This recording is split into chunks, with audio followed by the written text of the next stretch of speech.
May hapon ka natong tanan? Uy, may hapon.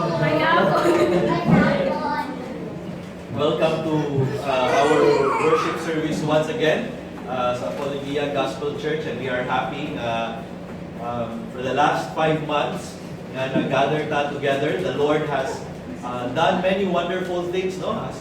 First of all, the Lord has answered many of our prayers. The Lord has been able to supply all our needs.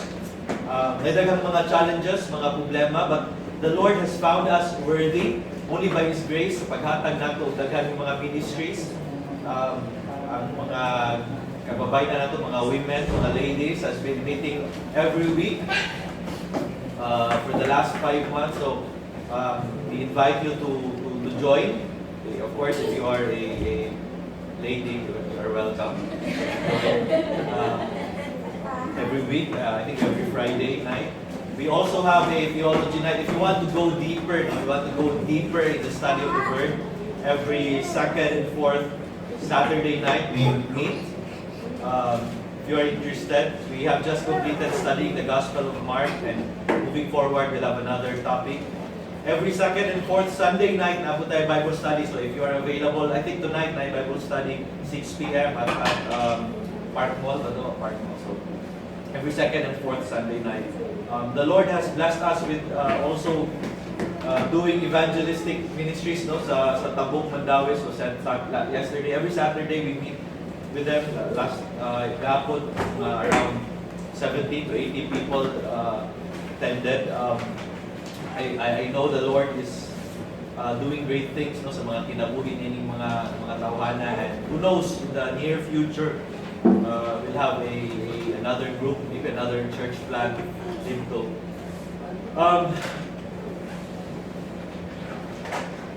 Today we are nahuman naman atong series, no, We Are Church last Sunday. Next Sunday we'll be starting another series. We'll be studying the book of Galatians. So I encourage you to read Galatians. It's a short book. Nagandang ma-learn na. Ang title sa itong series is Jesus Alone. But today, we'll be talking a special topic. In fact, the title of our sermon today is Deliverance from Despair.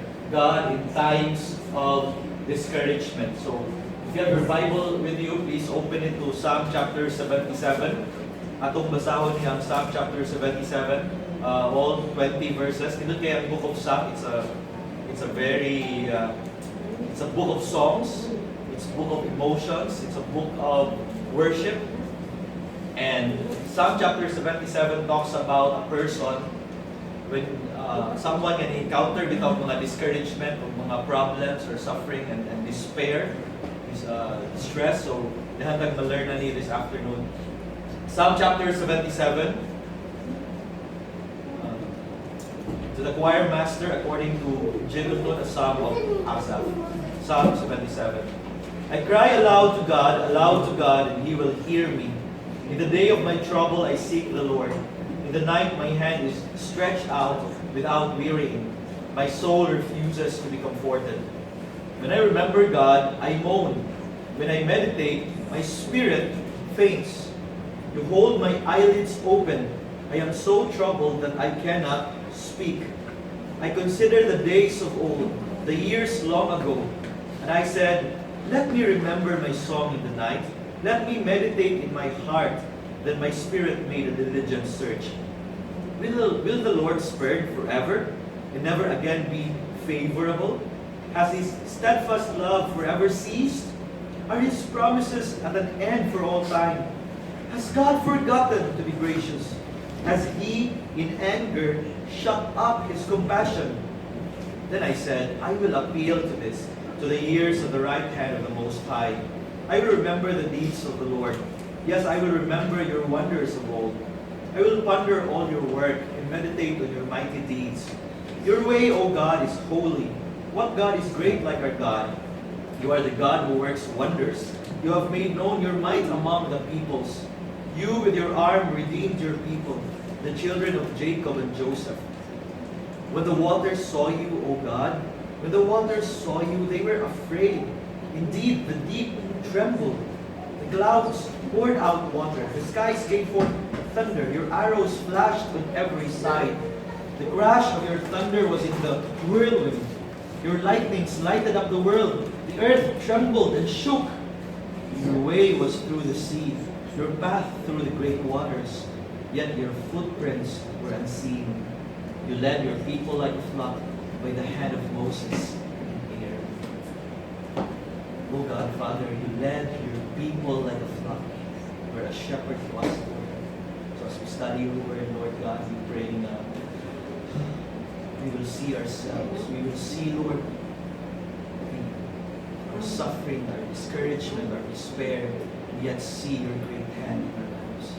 In Jesus' name. Just a few days ago, another 16-year-old boy jumped the bridge. The next day, yung lawas, patay na lawas, nakitaan ng mga waters sa Dawit.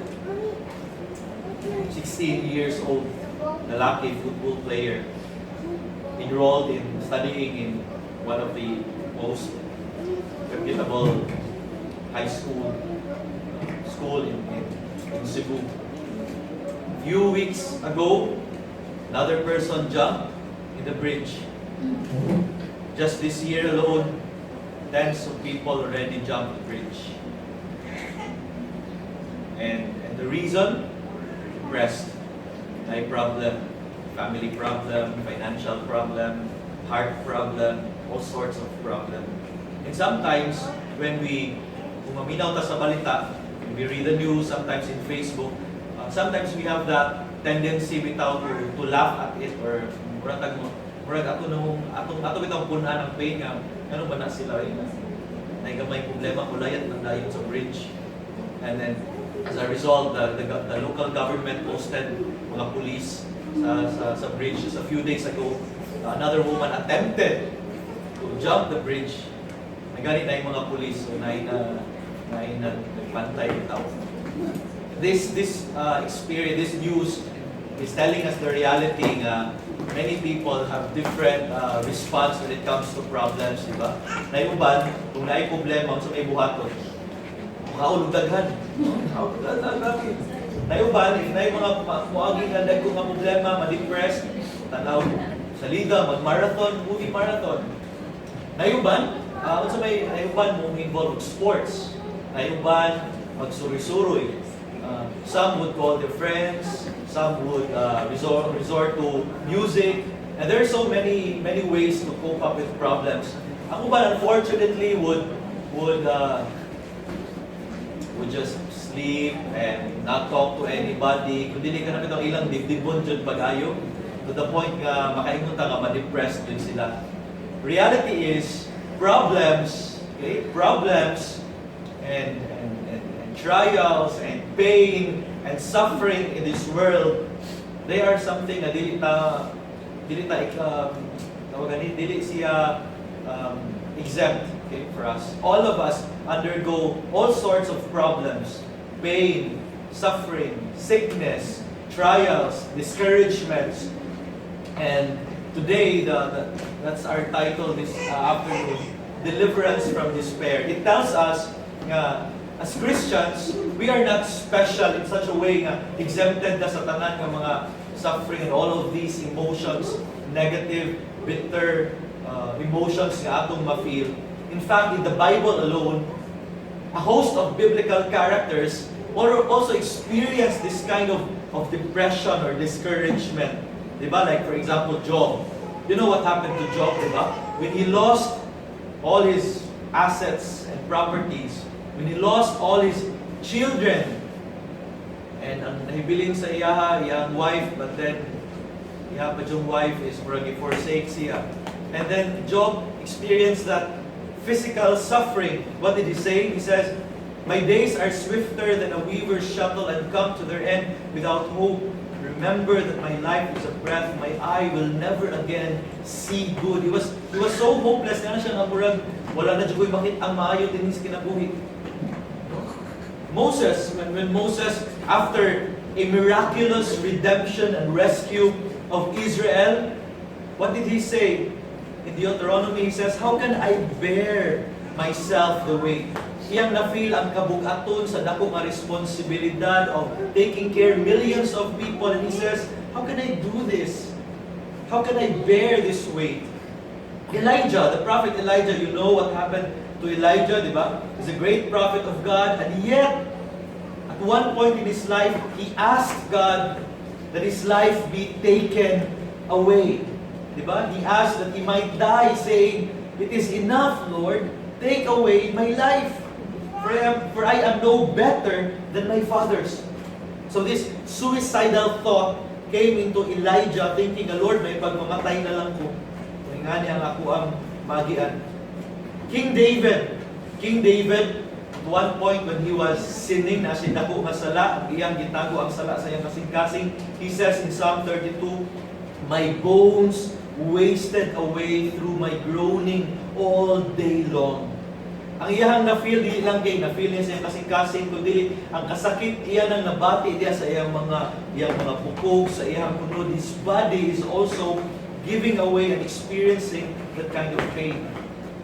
Even Jesus, brothers and sisters, the Garden of Gethsemane, he prayed with agony and suffering. His heart was sorrowful. And so, in these few examples nga akong ipakita, it tells us nga, as Christians, we can also experience depression, discouragement, despair, sadness.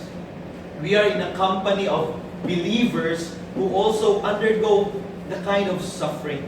Di ba? Moagi ta, kung natin mamatiyan ta, we undergo or we feel that loss or grief. And sometimes kung natin mga dagko nga problema, we feel hopeless. Or sometimes we make some problems of our own.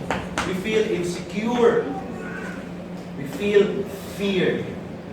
And the worst of this is, atong experience, many Christians misunderstand, okay, what we really feel. Some Christians would say, kana imong na-feel, imura na, dili na tinuod, imura na muna-muna.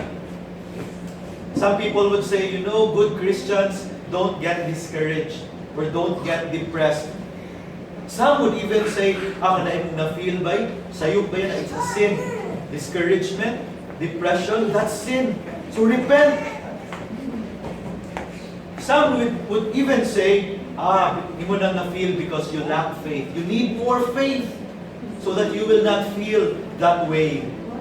Some would even say, kung labi na kung mag-share ka sa imong na-feel, ang uban will not listen and will just throw you verses in the Bible. Ikaw nagpa-hallelujah ka, nagpagulgul ka, nakalimot siguro ka sa verse no, sa Philippians 4. Rejoice! Rejoice! Rejoice in the Lord always! And some would even say, maybe you have experienced this, you would say, ayaw na, kanay mo na-feel, no, ay na-isulti sa uban. Saan na ma-feel? Saan na masay ka ng tanawon sa uban ba? Kasi magtuon niya sila nga, kanang you're a sinful Christian or a weak Christian. And as a result, if you've experienced that, as a result, what happened? Mamasolve ba ang imong na-feel? No.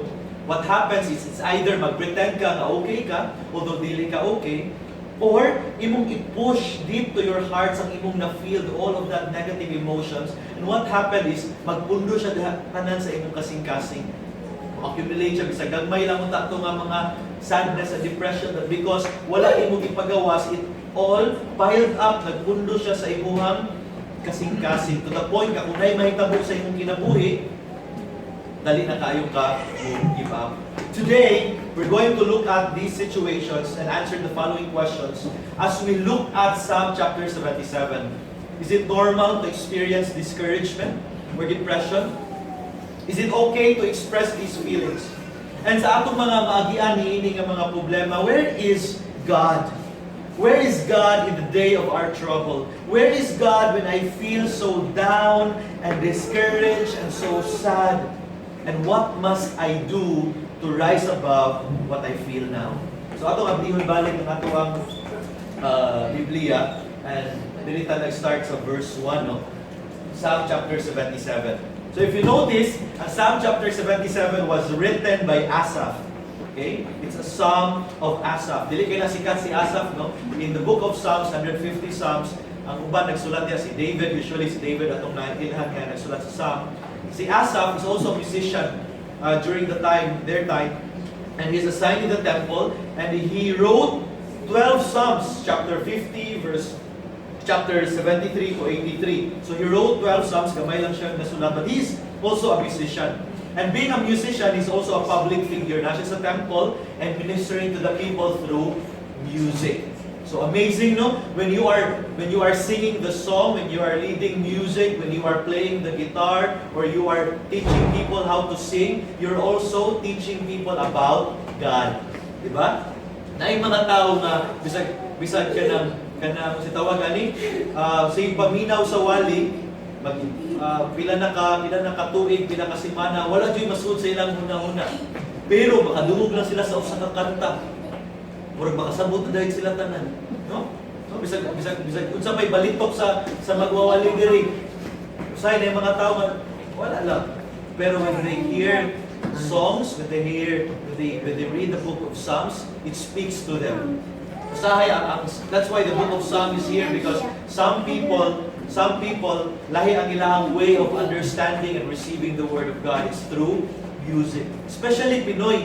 No? Especially Pinoy, we are a people of singing, a people of music. No? Bahala, overnight ang video, okay lang dyan kayo. Okay? Pero kung overnight ang wali, after 5 minutes, masing mga tog na. But here, in the book of chapter 77, it's unique. Why? Verse 1, I cried aloud to God, and He will hear me. Okay? Asaph is saying in verse 1, I cried aloud to God, this is a call for help. Okay? I cry aloud to God. Okay? This is a call for help. This is an emotional cry. It's crying aloud. Hindi lang siya crying sa baba lang, but it's a cry from the heart, an emotional cry. Here we see Asaph was saying, it's a personal cry. It's a personal experience. And it's a call to God. In this verse alone, makita na to, no? Makita na nato nga. Asaph, in this verse, there's some sort of honesty. There is a sense of being honest before God. Being honest before God. Diba? It is okay to say, Lord, I need help. It is okay to cry before the Lord. It's okay. Sometimes, my God, we are accustomed in evangelical churches to say the right words, to pray the nice prayer, to structure everything to the point nga sometimes ang ato mga prayer is so shallow, is so pretentious, is so formula, no? Usay mura nag-nangajit na lang ka, mura nag imong memorize, no? But here in this verse, this is a prayer of deep, intense emotion and honesty before God. When was the last time nga in your prayer? When was the last time nga bitaw nisulti gid mo ni Lord nga, Lord, mao gid niya akong problema. No, don't pretend to be okay when you are not. Diba? It's okay to cry to God. God knows, God hears, God listens. He will hear you. Ano siya? I cry aloud to God. Okay? Sometimes, kung natay problema, ang ato mo yung option is, ato sa kuya, or ato sa barkada. But here in the very first verse, it is teaching us that if we have problem, the first person nga ato yung duulon is God. It must be God. We can cry our prayers, our sufferings, our pains to God. In the day of my trouble, I seek the Lord.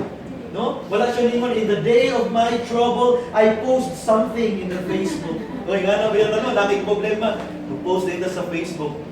But here in this verse, it's teaching us that the correct way and the very first step nga itong buhaton, if natay problema, in the day of our trouble, is not to find solution, but to seek the presence of God. Sometimes, inganata ang tao, because especially if you are a kind of person, kanang ikaw control freak, gusto nyo dayon ka, ma-solve dayon, ma-address dayon, kanang to the point nga, dili na mo gawa sa uban ba. But here, in this verse, it is teaching us nga, kung natay ma-face ng problem, we have to stop ourselves ourselves from thinking dahil unsay solution. Not yet. The very first thing atong buhaton is seek God. Seek His presence. Of course, surely, no? In the day of my trouble, it means that surely we are going to experience a day na nagyud tayo trouble, a day na nagyud tayo problema. But the question is, during times of trouble, do you seek God? In the night of my hand is stretched out without wearying, my soul refuses to be comforted. It tells us that Asaph in this verse, daghan na siya gibuhat ng mga paagi aron ma-comfort ang iyang na-feel, ang iyang gibati. But yet, it says, it refuses to be comforted. Kanang phrase, refuses to be comforted. In other words, no option, no action was able to solve his problem. No action was able to solve what he feels. These words tells us that it's a hopeless situation. Okay? And ingani ang tao, di ba? Because the very first thing ato ba natay mga problema nga ma-encounter, natay ma-feel ng negative, we want to immediately solve it. And for many people, it could be food, it could be shopping. Walay kwarta, window shopping. For some, it's pornography. For some, it's gambling. For some, it's sports. Some are good means of coping up, of solving their problems. Some are very negative. And as I've shared to you a while ago, some would jump the bridge. But the issue in this verse is that nothing can comfort our souls. Nothing can solve our problems if we don't seek the Lord.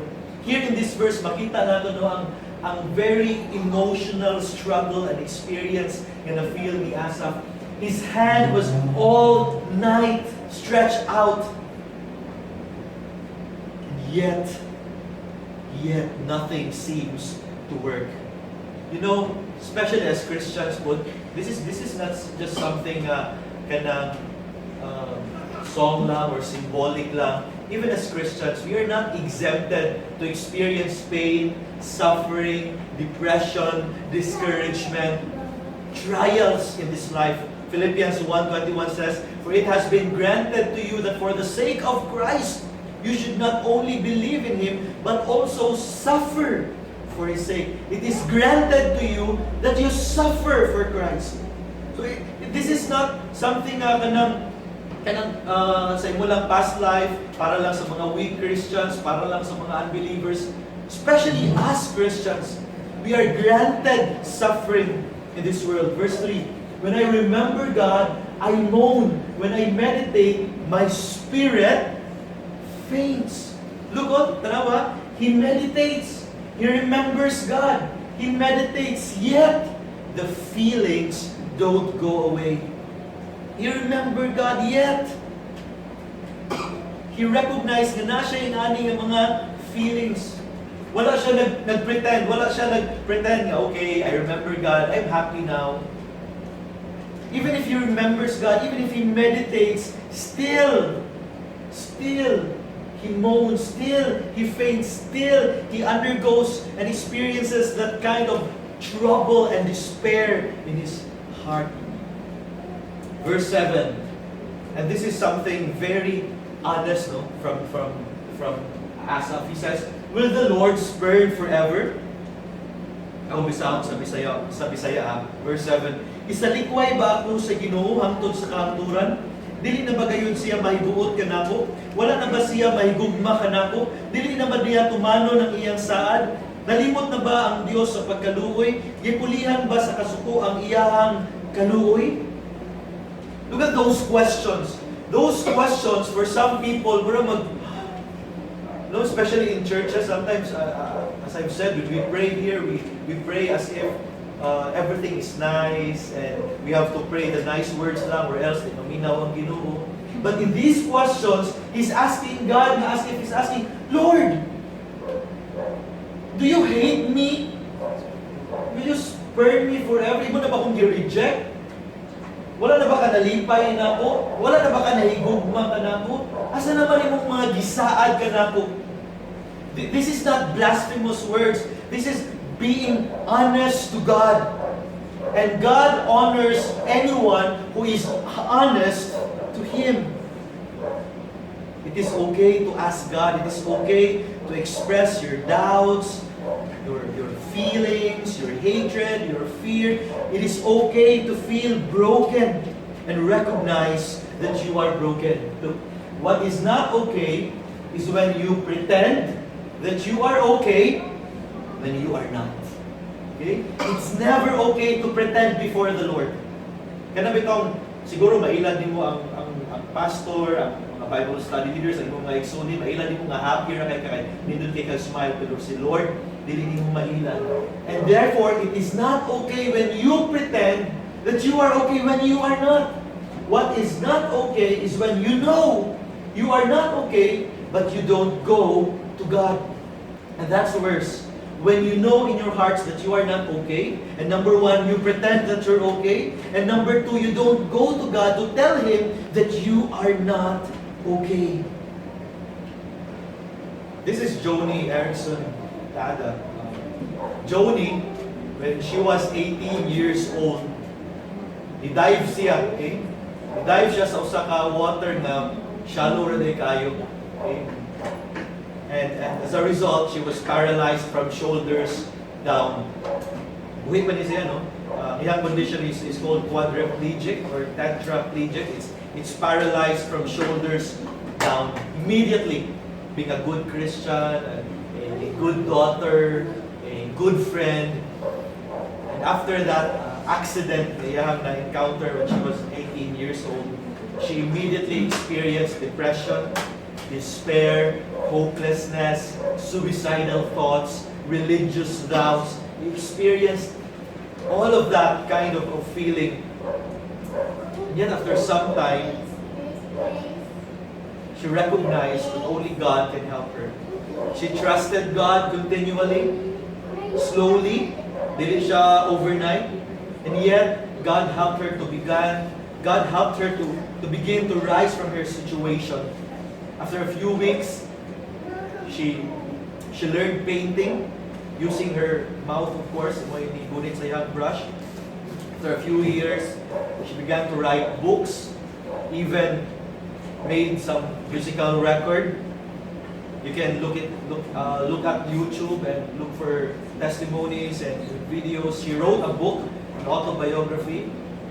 She also starred in a movie, and the movie was about her, of course, autobiographical movie. She's now a strong advocate for people with disabilities. Until now, just recently, she had a cancer, and a few weeks ago, she was declared cancer-free. Many points in her life, she was asking God. Okay? She was asking God, ano na itabo niya. However, she was convinced that the only way is not to deny her reality, not to deny the feelings, not to deny her experiences. First, ang iyang pagkibuhat is she did not isolate herself from others. She did not get dishonest. She recognized that she has a need, that only God can answer her need. She says, a broken heart leads to the true contentment of asking less of this life because more is coming to the next. She recognized that bisan tuod ingani ang iyang na-experience iyang kinabuhi karon in this life.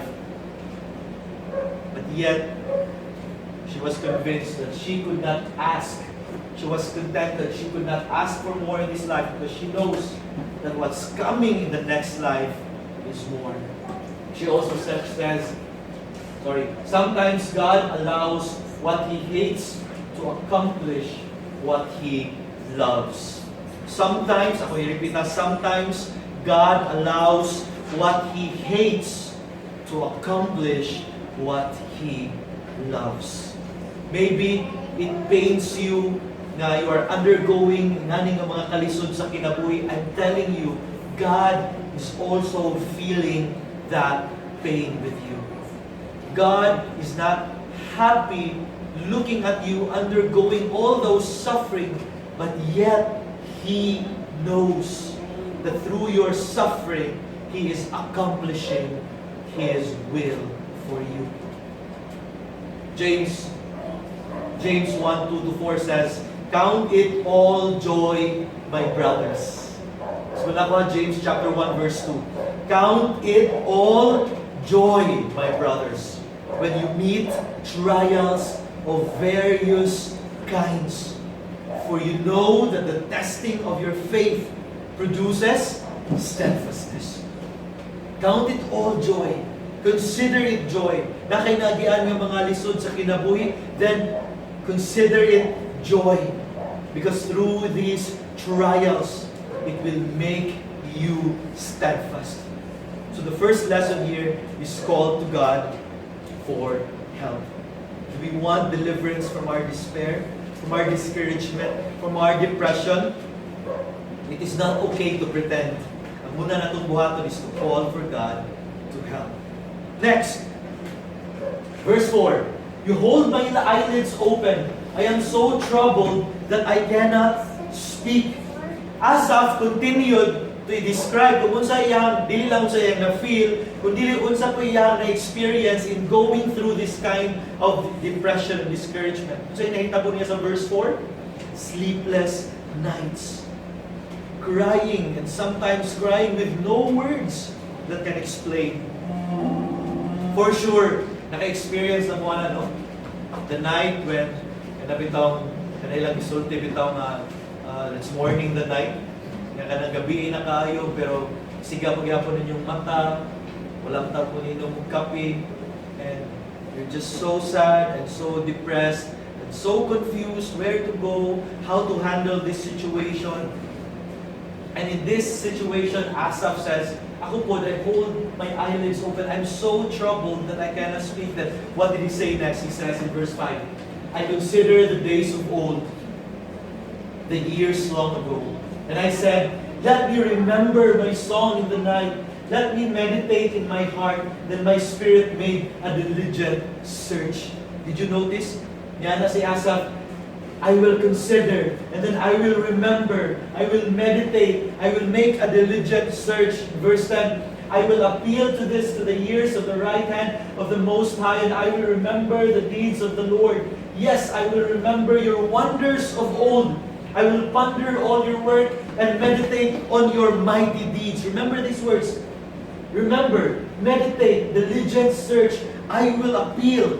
Okay? Remember, consider.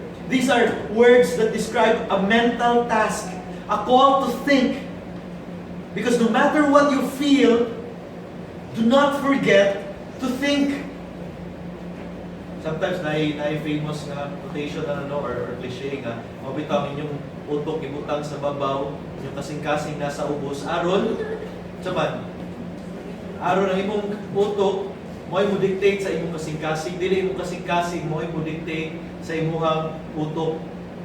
Because when we feel overwhelming emotions, we tend to forget to think. Think, remember, consider, meditate. In times of lowest moments when your heart will feel, your mind doesn't have to obey.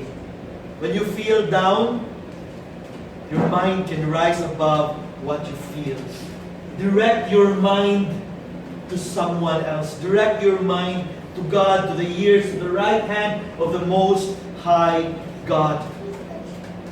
Usahay nga na ba yan, ano? Ano bitong, kung ato ang na-feel sa atong kasing-kasing, mag-urus-urus yun sa iyang gibati, di na yun.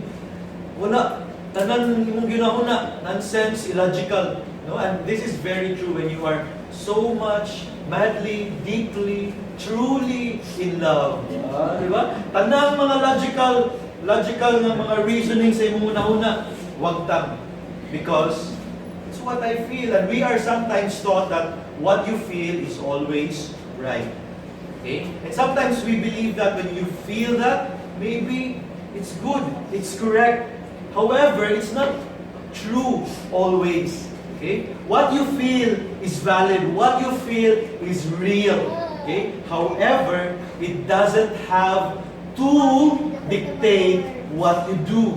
And so in these verses, Asaph was telling us, wait, no matter and in spite of what you feel, do not forget to think. Do not forget to remember the song in the night. Do not forget to meditate in your heart. Do not forget to search the answers. Remember God. What has God done for you? Sometimes, when we feel trapped in our negative emotions, discouragement, and depression, sometimes we do not think right. But in these verses, it tells us, what has God done for you? Can you remember, can you think about the things of old? Remember the wonders of old. Remember what God has done for you, the mighty deeds He's done for your life. Nabay gibuhat ang Ginoo sa imong kinabuhi? Na ba siya gitubag ng mga pag-ampo in the past? Na ba yung mga times, circumstances in your life, giluwas mo niya, girescue mo niya in a difficult situation, nagkalisod mo, and yet God miraculously provided something for you? Or mga times nga naglibog mo, and then God taught you what to do? Mga times nga nagproblema mo, and God sent people to help you? Mga times nga bugat kayo ang inyong gipamati, and all of a sudden, by praying and by reading His Word, gitagaan mo niya kalinaw, kalipay, kaisog, aron dili mo surrender sa inyong kinabuhi? How about the time na giluwas mo sa Ginoo? The salvation that is given you. The time na gipasaylo ang inyong mga sala. The time na nagiluwas mo niya sa mga batik na barkada. The time na giluwas mo niya gikan sa mga disgrasya. Most of all, the time na gitagaan ta niya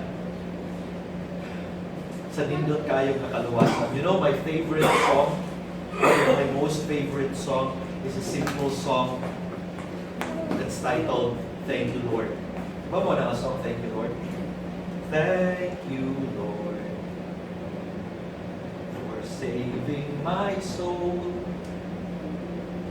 Thank you, Lord, for making me whole. Thank you, Lord, for giving to me thy great salvation, so rich and free. When I think sa akong kinabuhi sa una, sa akong pagkapakasala, sa akong pagrebelde against niya, sa tanan akong gibuhat sa akong ginikanan, sa pagkahugaw sa ako ang gibuhat sa una, yet God saved me, God forgave me, God gave me the second chance, God just, niyang gugma, bitaw may nag-usap na ako, I cannot help but magpasalamat yun sa Ginoo.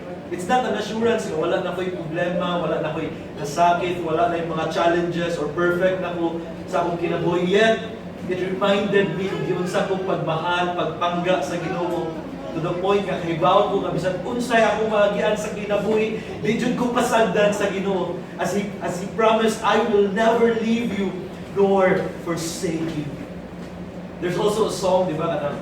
Song, Count Your Blessings. Balumbuan na song. It's encouraging us to really list down kung unsay mga blessing nga ato ang nadawat sa atong kinabuhi. Do you have that list of blessings that you experienced in the past? Because by thinking of unsay ato ang na-experience o nadawat ng mga blessings sa Ginoo, it reminded us kung unsa ka buutan pagkamaayo ang Ginoo sa atong mga kinabuhi. These are sisters Cory and Betsy Tenboom. I don't know if kailan mo nila, but they lived in the Second World War. They are from Netherlands. They are Calvinists from Dutch Reformed Church. The older sister is Betsy. The younger sister was Cory. In the Second World War, in Netherlands, they conquered Netherlands sa Germans. And naidagang Jews, mga Hudiyo, sa Netherlands. And you know what happened in Second World War? There was a Holocaust. Magpasabot, ipamatay sa Germans, tanan ng mga Hudiyo. Mo ilang focus nito, ilang i-annihilate, i-destroy, i-erase ang tanang Hudiyo sa mapa. However, the sisters, together with their family, hid, protected, fed the Jews in their land, in their country, in their town. Ilang taguon, ilang pakanon, to the point that when they were discovered, all of their family was sent to prison. All of them sent to prison. Their father died. Some of their family members were released after a few days. However, both sisters remained in prison. And after a few days, they were sent to a concentration camp. Concentration camp, it's a labor camp.